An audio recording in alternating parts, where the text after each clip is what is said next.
Silence is power. In a world of endless noise, where people talk to fill silence and explain themselves out of insecurity, those who speak with restraint command attention.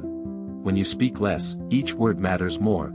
Every extra sentence you offer gives people something to analyze, to twist, to question. But when you speak economically, when you master the pause, others are forced to lean in, to wonder, to listen. Let's take it back to Louis XIV, the Sun King of France. He was known for his grand presence.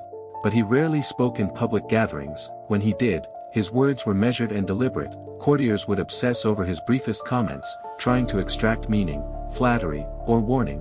His silence wasn't empty, it was loaded. People feared it more than insults. Now compare that to the everyday person who talks nervously, explaining every move, justifying every decision, and revealing far too much. Insecurity talks too much, power holds back. Think about an argument.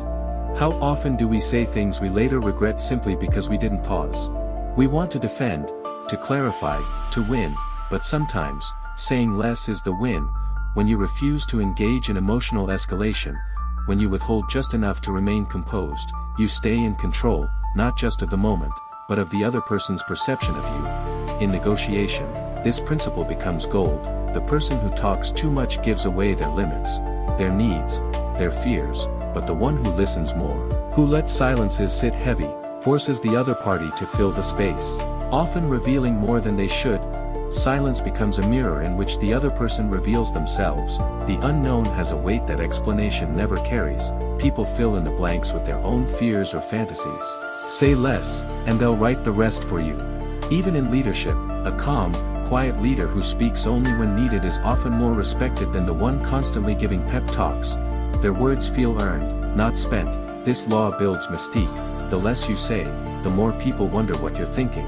And in a world where everyone is screaming to be understood, the person who can sit back and observe, who doesn't over-explain, feels otherworldly. They create an aura of control, of depth. This doesn't mean be cold, or fake silence. It means speak with intention. Let your words hit like arrows, few, sharp, and aimed. As Robert Greene puts it, the more you say, the more common you appear, and the less in control. So say only what's needed, then stop. Let others wonder what you're not saying. Let them sit in the silence you leave behind, because that's where power begins to speak.